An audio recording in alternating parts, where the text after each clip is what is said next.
जय श्री केदार दोस्तों, मैं अनुराग और मैं हूं केदारनाथ से।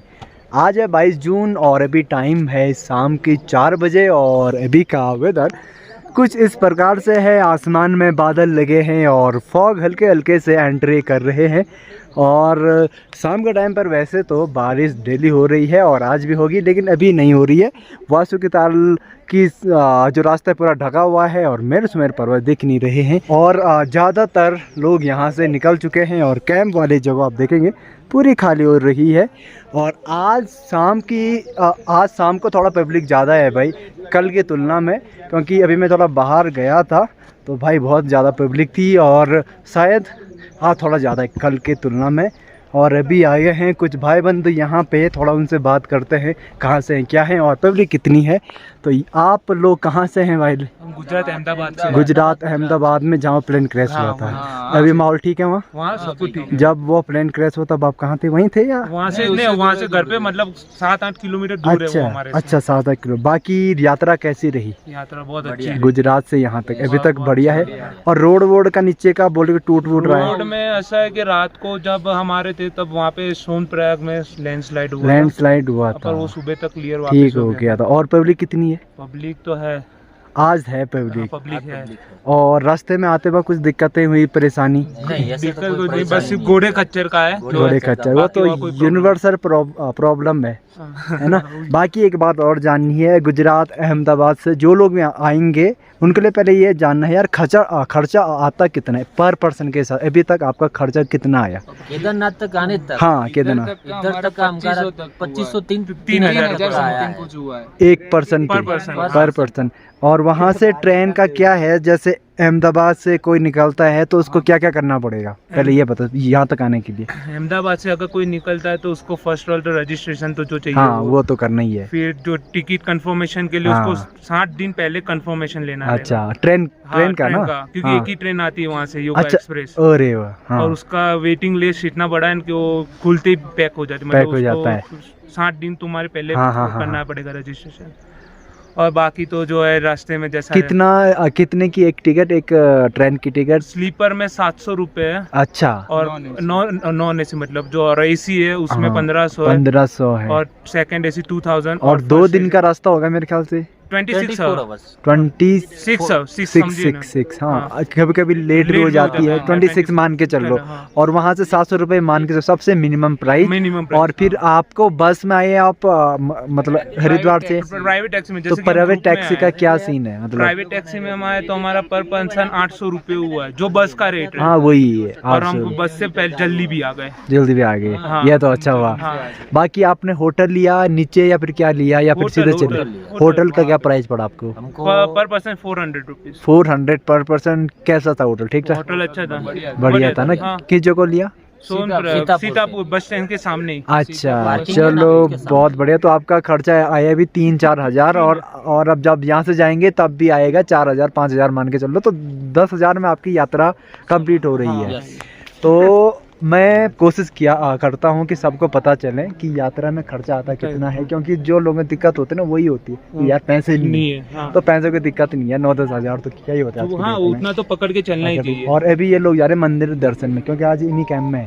कैंप में कोई दिक्कत तो बहुत होगी भी तो बताना। मजाक कर रहा हूँ, बता देना। लेकिन अभी जा रहे मंदिर की साइड। अच्छा लगा भाई मिलके, है ना? है ना। तो अभी चलते हैं एक और कैंटीन की तरफ, क्योंकि उस्ताद साहब जा रहे हैं नहाने। और आज सुबह से ब्लॉग तो नहीं बना पाया मैं, लेकिन आज मैंने सोचा सर धो लेता हूँ। तो अभी वो भी बोले मैं नहाने जा रहा हूँ, तो चलते हैं कैंटीन की तरफ भाई। तो आज उस्ताद साहब ने बनाई है बिरयानी और ये अलग से ऑर्डर पे बनाए जाते हैं। और वेज बिरयानी ये है भाई। और यहाँ पर वैसे हर चीज़ बना देते हैं उस्ताद साहब, बस ऑर्डर करने की देरी होती है। अभी टाइम है शाम के 4:22 और आज पब्लिक उतनी तो नहीं है जितनी होनी चाहिए थी, लेकिन अभी मेरे साथ जुड़े हैं कुछ बीकानेर राजस्थान से अपने भाई बहन। आप बीकानेर से है ना? तो वहाँ की मिठाई बड़ी फेमस है। मिठाई भुजिया पूरे भारत में फेमस है। पूरे भारत में फेमस है। लेकिन अभी जो यात्रा करी आपने, कैसा रहा आपका अनुभव अभी तक? वैसे बढ़िया, कोई खच्चर वालों से परेशान है। अच्छा खच्चर वालों से, वो तो यार सबकी प्रॉब्लम है। और भीड़ भाड़ कितनी है सबसे अहम सवाल? ठीक है, ठीक है। उस हिसाब से ठीक है, जिस हिसाब से क्योंकि मेरे अनुसार तो भीड़ कम हो गई, आपको क्या लगता है? नहीं, ऋषिकेश वगैरह में तो नहीं है। वहाँ नहीं, यहाँ तो बहुत ज़्यादा यहाँ है, भीड़ है। रास्ते में। और कल बारिश हुई, कल कहाँ थे तुम? कल हम सोनप्रयाग रुक गए थे, वहाँ पे बहुत ज़्यादा बारिश हुई थी नाइट में। हाँ, बहुत ज़्यादा। और आपका कैसा रहा भाई अनुभव?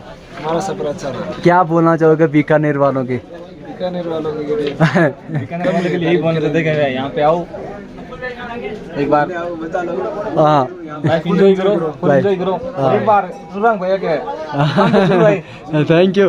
और दूसरी बात यार, मैं क्या पूछ रहा था, बीकानेर से यहाँ आने में अभी तक खर्चा कितना लग गया? क्योंकि जो लोग देखेंगे उनके मन में आएगा यार खर्चा कितना लगा होगा। खर्चा फिर भी मतलब मोटा मोटा बता दीजिए, पूरा बता दो पहले तो। बीकानेर से हाँ, क्या आपने ट्रेन में आ जाओ। बाई ट्रेन बीकानेर से कहाँ? ऋषिकेश आ जाओ। ओके, फिर वहाँ से प्राइवेट ट्रेन का क्या पड़ा आपका? टिकट क्या पड़ा एक इंसान का? ये लगभग 450। 450 बीकानेर से लेकर ऋषिकेश तक। वहाँ से बस में बैठे होंगे आप? गाड़ी लगती है प्राइवेट टैक्सी, तो उसका कितना पड़ा आपको? लगभग 650-700 रुपये लेते हैं। नॉर्मल है ये तो। 6 और 4 10 यानी कि 1100 ये हो गया। फिर आपने जहाँ स्टे किया वहाँ से क्या चार्ज पड़ा आपको? वहाँ पे एक रूम के लगभग 5 बंदे थे, 2000 रुपये लिए। 2000 पड़े।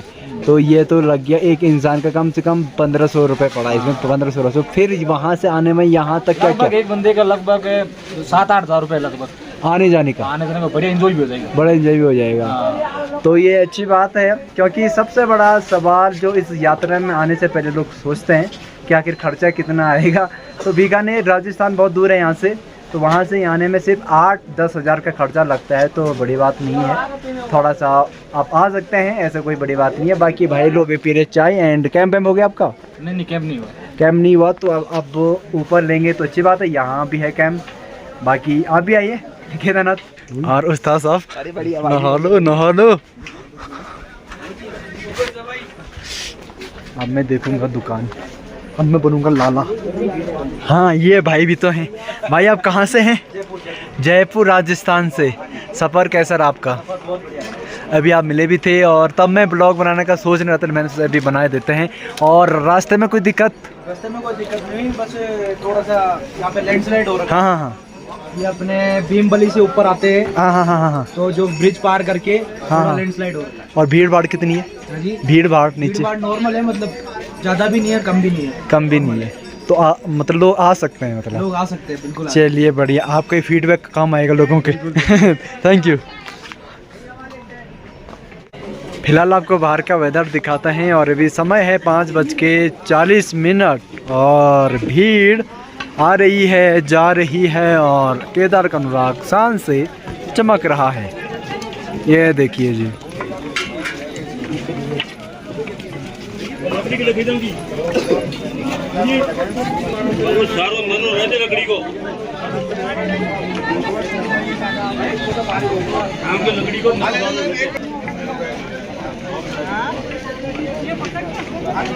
दोस्तों, केदारनाथ में जैसे ही मानसून शुरू होते हैं तो बारिश शुरू हो जाती है और जगह जगह टूटना भी शुरू हो जाता है और रोड वगैरह में जाम बहुत ज़्यादा लग जाता है। जैसे कि कल रात को जो बारिश हुई उससे मुनकटिया नामक स्थान पर, जो कि गौरी कुंड से 6 किलोमीटर आगे है, वहाँ पर रास्ता टूट गया था, जो कि अभी फ़िलहाल बन गया है।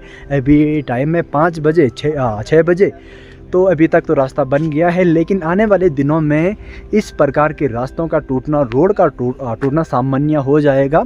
तो इस चीज़ के लिए भी आप तैयार रहिएगा कि रास्ते टूटेंगे, पत्थर वत्थर गिरेंगे और हो सकता है कि आपको लंबा से जाम में भी लगना पड़े। तो आपको अगर लंबे जाम में लगने की आदत नहीं है तो फ़िलहाल यात्रा करने से अवॉइड करें। और अभी है शाम के 6 बजे, तो इस प्रकार का मौसम केदारनाथ में देखने को मिला है। और आपसे एक बात ज़रूर शेयर करना चाहूँगा, आज मैं खुल के बोलना चाहूँगा कि कुछ लोग मेरे पास आए थे जिनका मुद्दा था कि VIP सिस्टम बंद होना चाहिए। ये एक बहुत बड़ा किस्सा है। VIP सिस्टम बंद होना चाहिए। तो मैंने पूछा क्यों भाई? तो वो बोले कि हम 6-7 घंटे लाइन पर लगे। तो मैंने कहा अच्छी बात है। फिर बोले उन्होंने कि लेकिन उसके बाद हमने पैसे देकर दर्शन किए, यानी कि उन्होंने भी VIP सिस्टम वाला स्लॉट लिया। तो फिर ये क्या बात रह गई? एक तो आप उसका विरोध करते हैं, उल्टा आप उसका प्रयोग भी करते हैं। तो मैं सभी लोगों को बोलना चाहूँगा, जो लोग वीआईपी सिस्टम का विरोध करते हैं या फिर अगर आप चाहते हैं कि केदारनाथ में वीआईपी सिस्टम बंद होना चाहिए, उन सभी लोगों से एक बात बोलना चाहूँगा कि वीआईपी सिस्टम केदारनाथ में तब तक बंद नहीं होगा। केदारनाथ ही क्यों, किसी भी मंदिर में तब तक बंद नहीं होगा जब तक आपने खुद उसका विरोध नहीं किया। लेकिन आपको विरोध हल्ला करके नहीं करना है या फिर नारेबाजी करके नहीं करना है, हाथापाई करके नहीं करना है, बल्कि आपको टिकट खरीदना ही नहीं है, पैसे देने ही नहीं है। आप यकीन मानिए सिर्फ 10 दिनों में ये सिस्टम बंद हो जाएगा। क्योंकि प्रशासन क्यों बंद नहीं कर सकता, इसके पीछे भी वजह बताता हूँ। वीआईपी सिस्टम से जो पैसा मिलता है, विशेष पूजा से जो पैसा मिलता है, वो केदारनाथ में जो भी कार्य होता है, जो भी वहाँ पर कर्मचारी काम करते हैं, उन सबको उससे सैलरी मिलती है। तो कोई भी मंदिर ट्रस्ट ये बंद नहीं करवाना चाहेगी, क्योंकि इसके पीछे बहुत लोगों के परिवार पल रहे हैं। बहुत लोग इसको बिजनेस बोलेंगे, लेकिन बिजनेस ही सही, लेकिन एक मायने में ये किसी के परिवार को पाल रहे हैं, यानी कि किसी का भला हो रहा है। तो आप इसको गलत भी नहीं कह सकते। गलत हैं तो सिर्फ बाहर से आने वाले लोग, क्योंकि वही वीआईपी सिस्टम के टिकट खरीदते हैं। क्योंकि न यहाँ का लोकल वो टिकट कभी लेता है, न यहाँ के पंडित कभी वो टिकट लेते हैं। तो ये ध्यान रखिएगा कि अगर आप किसी चीज़ का विरोध करते हैं तो पूरे दिल से भी करिए, मन से भी करिए। ऐसा नहीं कि आपने सिर्फ दिखाने के लिए कमेंट कर दिया या फिर विरोध कर लिया, लेकिन आप पीठ पीछे उसका प्रयोग कर रहे हैं। ये बहुत ही गलत है भाई, ठीक है। के मौसम को देखकर लग रहा है कि कल रात की तरह ही आज भी बहुत ज़्यादा आवाज़ें आने वाली है, क्योंकि कल रात को जिस प्रकार की बारिश थी, उस प्रकार को देखकर लग रहा था कि आज ये मौसम बिल्कुल तबाह कर देगा। लेकिन फ़िलहाल मैं चलता हूँ कैंप में, क्योंकि जब तक मौसम सही है तब तक थोड़ा कुछ काम वाम कर लेते हैं, और उसके बाद मौसम ख़राब होते ही हम भी निकल पड़ेंगे कैंटीन में, क्योंकि सभी लोग वहाँ पर इकट्ठा होते हैं।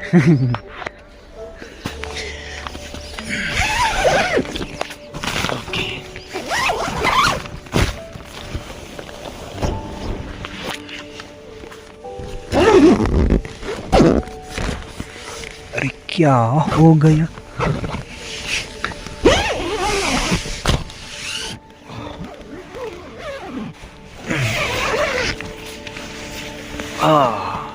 वाह, अभी टाइम है 7:29 और अभी ऊपर की साइड मौसम हो गया क्लियर। वाह, और नीचे तो देखो अच्छा लग रहा है भाई। थोड़ा बादल तो हैं ऊपर की साइड, लेकिन नीचे की साइड बढ़िया हो गया है, और बारिश तो बरसा था।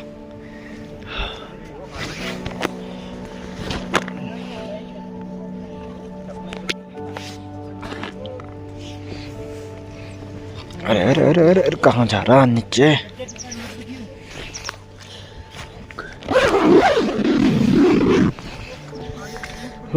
चलते हैं कैंटीन की तरफ। हाँ, ये तो बूंदे हैं ना, ये बहुत ही प्यारी दिख रही है।